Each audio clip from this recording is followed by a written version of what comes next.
One of the most easiest herb that we can start from our kitchen and introduce them into the kitchen gardening is the mint plant. Yes, I'm talking about the mint plant, which is very easy to grow and handle. So in this video, we will going to talk about how to grow them right from the scratch and care them, maintain them, and what are the requirements. And until the end, we will also going to harvest this plant. So stay tuned till the end so that you can get the full update of this plant. Mint plant, which grows very well in the summers and contains a very beneficial properties which help to reduce or which help to remove many diseases and cure them. If you are a lazy plant parent, then you can go to a nursery or a plant store and buy a mint plant and pot them in your pot and provide water, fertilizer and all that and care them. But instead we can do another step, that is we can start from right from the scratch, that is from the cuttings of the plant, and then introduce them in your kitchen gardening and have grow a lots of mint plant. Then you can start from a pudina bunch which we get from our groceries or the supermarkets.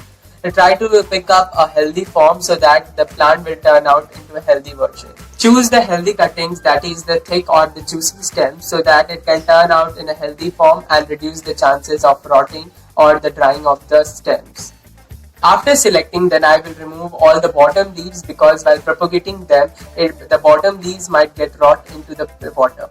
After removing the bottom leaves, I will keep left the few of the leaves at the tip so that the plant will do their photosynthesis and proper rooting.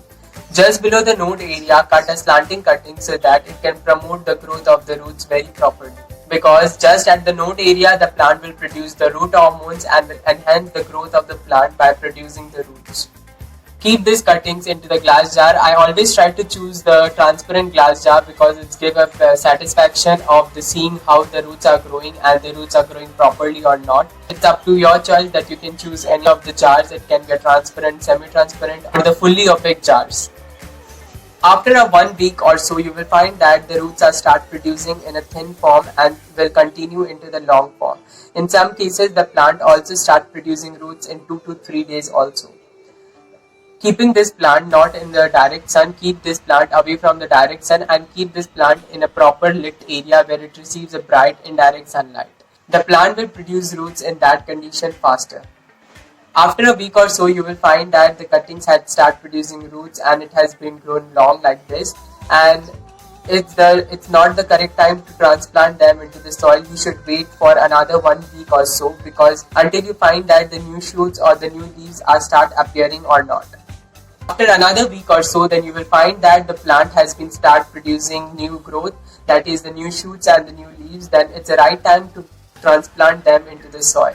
While choosing the soil, I always try to suggest the soil to grow your veggies, herbs or any of the fruiting plants into the lal mitti, that is the regular garden soil, instead of using the coco peat. Because at some cases the coco peat doesn't have the nutrition value or the proper value to nourish the plant as of the garden soil. While transplanting them, be very careful, because there are some cases where might the roots get damaged. At that condition, the plant will not grow properly, or even they can take many more time to stabilize them into the plant, into the soil.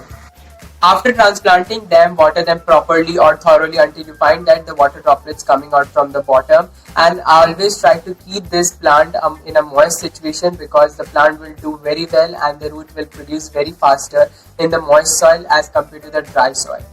After few days or after few weeks or so, you will find that the new growth also started and they are growing very properly. Then move this plant away. Move this plant into the sun, in the direct exposure of the sun, at least 2 to 3 hours of the sun.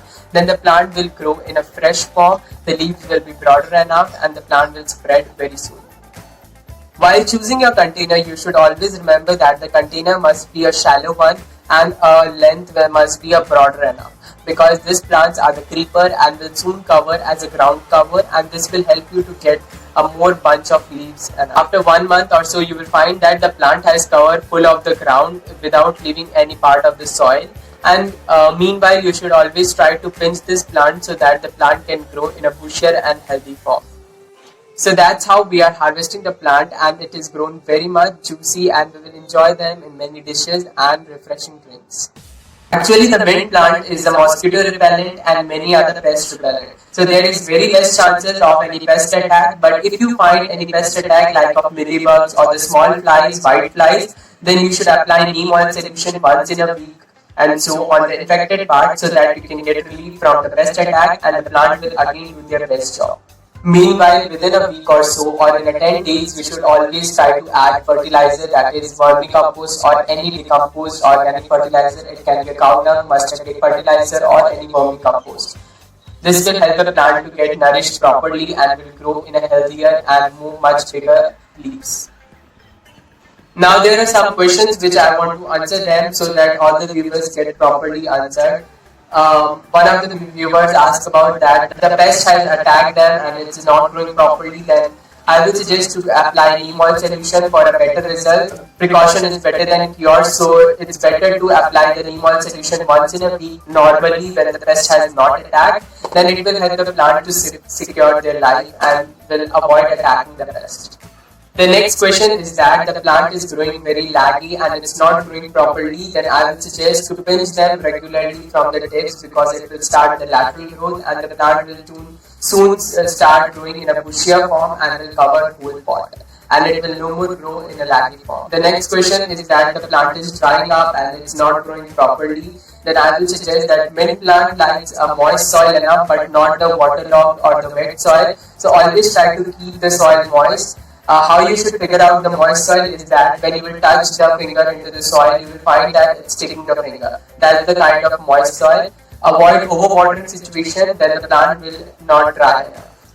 The another question is that they have cared very much properly, but the plant is not growing proper. So in that case, there might be a sunlight problem also because the mint plant needs a good amount of sunlight to grow and properly thrive well. So I will suggest to keep them in an area where it receives minimum 2 to 3 hours of daily sunlight so that the plant will grow in a healthier and a bushier form.